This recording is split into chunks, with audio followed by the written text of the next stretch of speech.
What's up YouTube, it's T-Meister bringing you guys a Madden 19 mini scheme. Full scheme is going to be available on Meister Madden here probably about mid-March. Memberships only, not available as an ebook. Firstly, starting into the personnel, this is probably the most important part of this entire mini scheme. I'm going to tell you guys right now, I can't give you every single coverage in the game, but on the full scheme, we're going to be breaking down gun bunch, gun trips, tight end, and split close. For personnel, we're going to be working and relying a lot on good corners.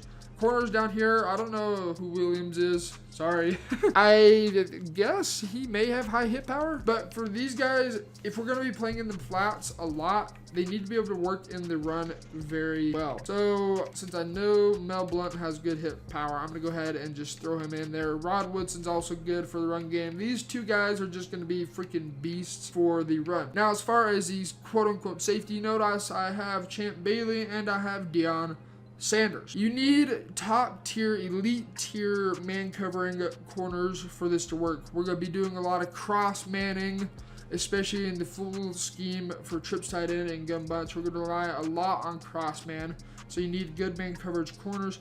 Ed Reed is an option to have in this position because I think he has like 91 man coverage or something similar to that. Although I'd personally rather have Deion Sanders because he has 99 speed, 99 man, 99 agility. He's better than Eric Reed for what we need. Champ Bailey, I think he has a high 90 man coverage and high 90s in agility, as well as like mid 90s for speed. I think it's like 94 speed.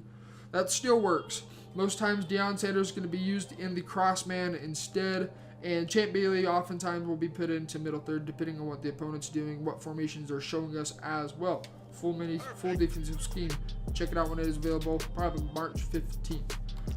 Now, for people in the box, we've got safeties playing down in the box. If they're run heavy, if they're running a ton, I highly suggest getting these safeties out and putting somebody like Brian Urlacher or Ray Lewis in instead, because they tend to have better block shed than a safety does. That's just how it is and how I think it should be.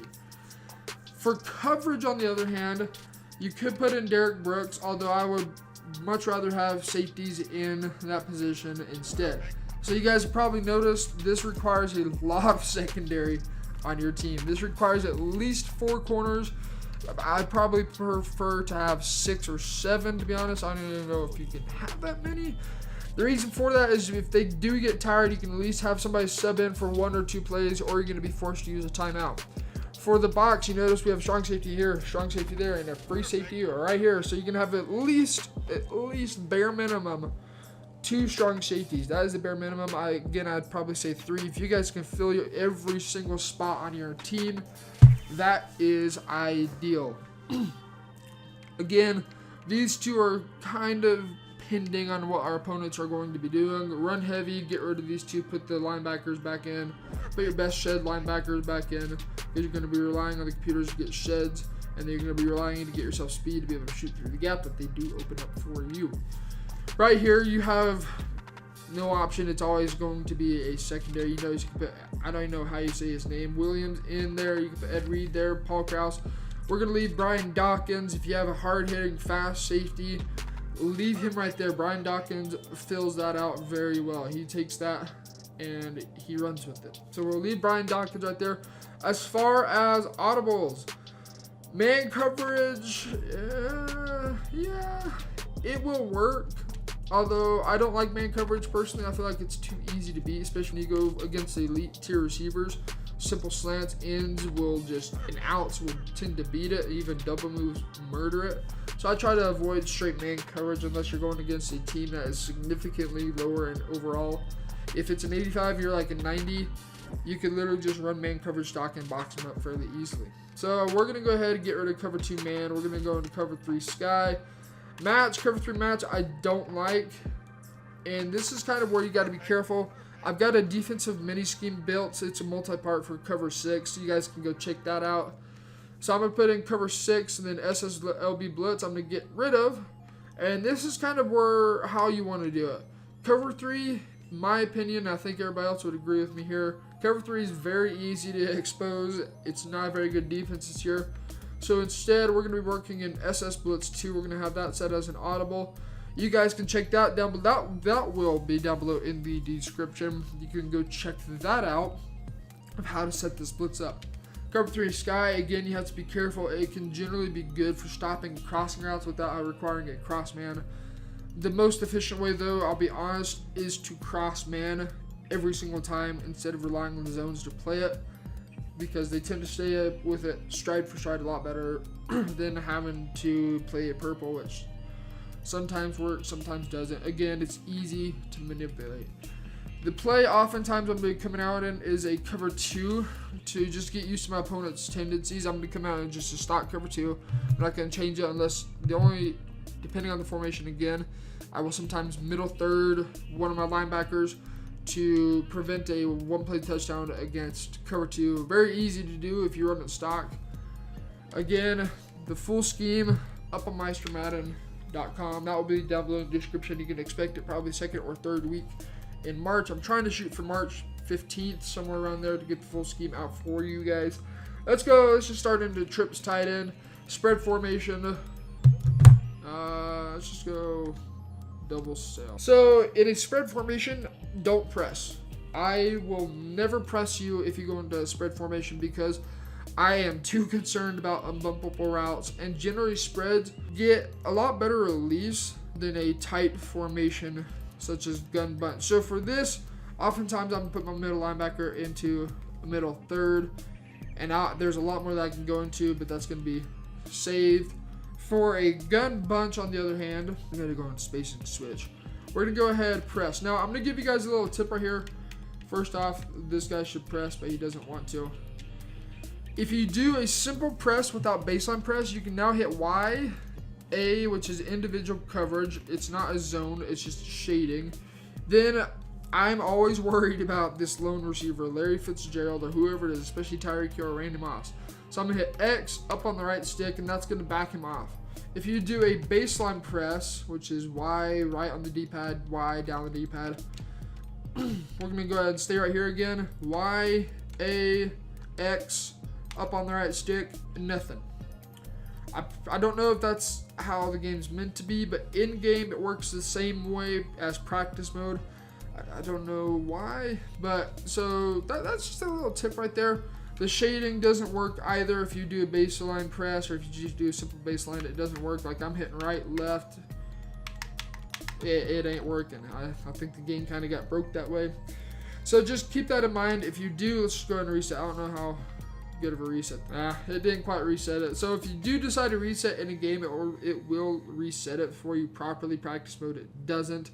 So then you could actually shade right or left. If you're expecting a drag, shade to the right. If you're expecting corner out, shade to the left. It's equivalent to shading inside or to shading outside. If you're expecting a vertical route, the only thing I can really recommend is putting him in an outside quarter or an outside third, preferably an outside quarter because they play verticals a lot better than thirds do. So for a run game, if they decide to run the ball on you a lot, automatically go ahead, take these guys out. Let's just put Brian Urlacher in. Let's go ahead and put Ray Lewis in instead. Now all these corners in the secondary back here you can leave in, and you can actually go ahead and cross man. Now perhaps you could consider getting rid of Deion Sanders. I don't know how good this guy is at run, but I'm going to assume he's going to be better than Deion Sanders, as most corners are better than Deion Sanders for the run. We're going to be relying a lot on manning people up for a run. It also just depends on their formation, like a heavy package like this. Wingoat was running goal line the entire time. If they're in a heavy package like this, I will baseline press because I want that box to be stacked. You can also bring this guy down. You can man this guy up to whoever.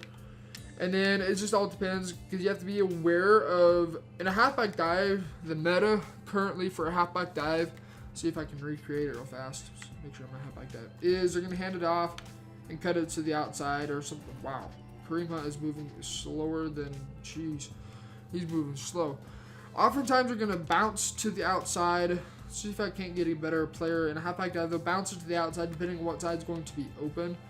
There's got to be somebody better than you. I'll show you guys the big popular thing for a halfback dive. So I'm going to baseline press. You could blitz these corners on the outside third.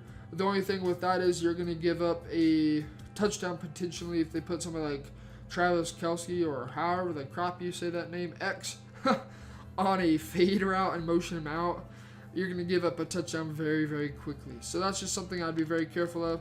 With Champ Bailey, you notice he has C over his head. That is now the cutback position or force, depending on what way they run it. So oftentimes I'm going to bring him into the box, move him a little bit to the outside, just so he can get outside leverage against this particular thing. I'll show you guys what they do. Go ahead and snap the ball, cut to the outside. You can see right there we get a lucky shed. Now, the biggest thing is coaching suggestions are broken. Very, very broken. They're going to set blocking to aggressive and ball carrier to aggressive. If you guys do not believe me, you can try it out for yourselves. Blocking on aggressive, you maybe get 3 calls, 4, maybe 5 at the very most, for an entire game of holding. Yeah, it's kind of broken right now. Ball carrier aggressive, I really haven't messed around a lot, but from when I have, every hit stick I've taken, he just kind of bounces off and it's like a little pillow just hits him. It's kind of ridiculous if you ask me. So with a heavy set like this, a 4 tight end set especially, I'm going to baseline, press, and then I'm going to move that curl flat or whoever the cutback or force defender is, I'm moving him down into the box simply because he's in run fits. A lot of guys, I don't know why, a lot of guys move this guy into the box. It doesn't make any sense whatsoever, because he's going to drop back into coverage for a long period of time before he realizes it's a run. You notice this guy right here, Champ Bailey, is in a run fits no matter what direction. If he break to the right, if they go to the left, he's in a run fits every single time. So I don't know why these guys bring it into the box unless you man him up. Because if he stays in this little outside third, as soon as he, see if hop off real fast. As soon as he snaps the ball, he just drop. Like you notice, even after we hand the ball off, Todd Gurley, good lord. That's run. That is run. Wow, that was ball carrier aggressive right there for you. That's exactly what's gonna happen. You notice even after he hands it off, he's still taking a few steps back before he plays it. Whereas Champ Bailey, on the other hand, go ahead and snap it off. You notice he stays right there. He waits, fills the lane, whereas the safety is just going to keep dropping back to coverage. I'll show you guys in the full defensive scheme how you can stop that and how you can get this safety involved into the run. It's actually very, very glitchy. But, again, heavy sets. I like to baseline press. That's kind of personal preference and move this guy in. And there's a lot more that I would do in this particular set, which will be in the. But I think that's going to wrap up this little defensive mini scheme for hot routes. It's not hot routes, but adjustments. Even in a full defensive scheme, it's very, very difficult to go over every single thing your opponent could potentially do, especially in MUT with those stupid reg chemistries, which I think are honestly ridiculous and kind of ruin the game. It's very, very difficult to predict what your opponent's going to be doing. That's kind of something you have to do in game to be able to get used to. But for the full defensive scheme here, probably available second or third week in March, I'm going to be breaking down popular formations such as trips tight end, gun bunch, split close. Deuce close isn't really super popular quite yet. It was.